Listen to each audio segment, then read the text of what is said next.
حضرت انس رضی اللہ تعالی عنہ نے فرمایا، عید الفطر کے دن جب تک حضور صلی اللہ تعالی وسلم چند کھجوریں نہ کھا لیتے، اس وقت تک عیدگاہ کو تشریف نہ لے جاتے اور آپ تاک کھجوریں تناول فرماتے تھے۔ سبحان اللہ۔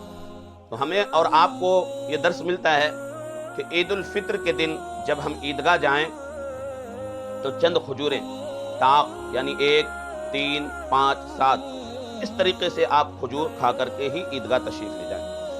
حضرت جابر رضی اللہ تعالیٰ عنہ نے فرمایا کہ حضور صلی اللہ تعالی وسلم عید کے دن 2 مختلف راستوں سے آتے جاتے تھے، یعنی جانے کے لیے ایک راستہ اور واپس آنے کے لیے دوسرا راستہ۔ سبحان اللہ۔ ہمیں بھی اس سنت پر عمل کرنا ہے کہ جانے کے لیے ایک راستہ اپنائیں، واپس آنے کے لیے دوسرا راستہ اپنائیں۔ یہ میرے نبی کی سنت ہے، ماشاءاللہ۔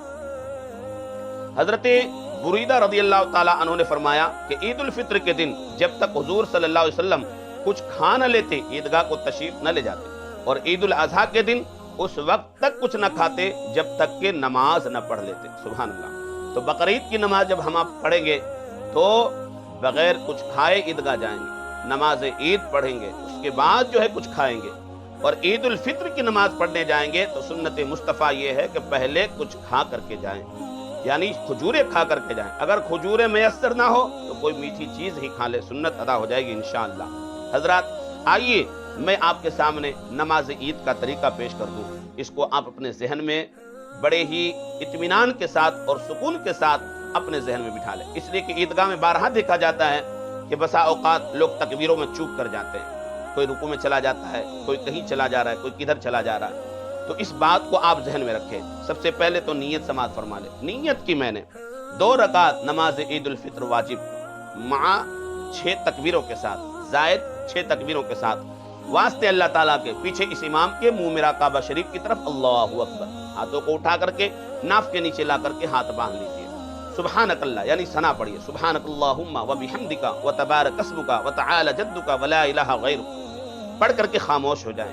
امام اب تکبیر کہے گا اللہ اکبر، پہلی تکبیر میں آپ کو ہاتھ چھوڑ دینا ہے کانوں تک اٹھا کر کے، دوسری تکبیر میں پھر کانوں تک ہاتھ اٹھائیے اور چھوڑ دیجیے، تیسری تکبیر میں کانوں تک ہاتھ اٹھا کر زیر ناف باندھ لیجیے۔ اب امام سورہ فاتحہ پڑھے گا، سورت پڑھے گا، رکوع کرے گا، سجدہ کرے گا، سب آپ معمول کے مطابق کریں گے۔ دوسری رکعت کے لیے جب امام کھڑا ہو اور سورہ فاتحہ پڑھ لے، اس کے بعد سورت کو ملا لے۔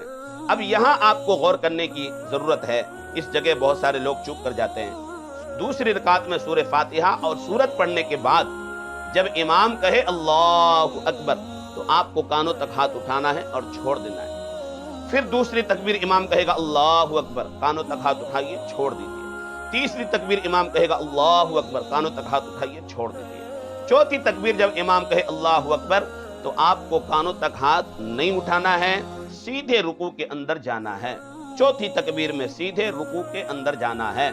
اب اس کے بعد حسب معمول جو نماز ہم پڑھتے ہیں اسی طریقے سے نماز کو ادا کرنا ہے، رکوع کرنا، آپ کو سجدہ کرنا ہے، سجدے کے بعد تشہد میں بیٹھنا ہے، اتحیات، درود شریف، دعا پڑھنی ہے، دعائے معصورہ۔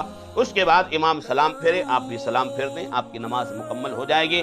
اب رہا سوال یہ، نماز کے بعد آپ بھاگا دوڑی نہ کریں، سکون اور اطمینان کے ساتھ بیٹھ کر کے امام خطبہ پڑھے گا، آپ کو خطبہ سننا ہے۔ خطبہ سننے کے بعد پھر دعا میں شامل ہونا ہے۔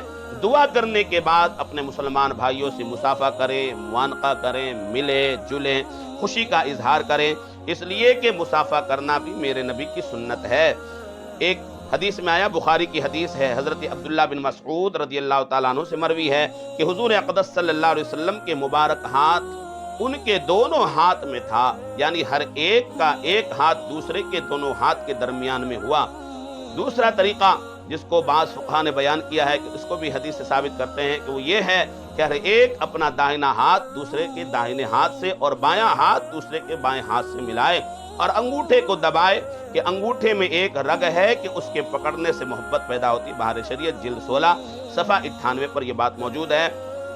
اور میرے بھائیوں، مصافحہ کا فائدہ کیا ہے؟ حدیث شریف میں آتا ہے کہ جب 2 مسلمان ملیں اور مصافحہ کریں اور اللہ کی حمد کریں اور استغفار کریں تو دونوں کی مغفرت ہو جائے گی۔ سبحان اللہ۔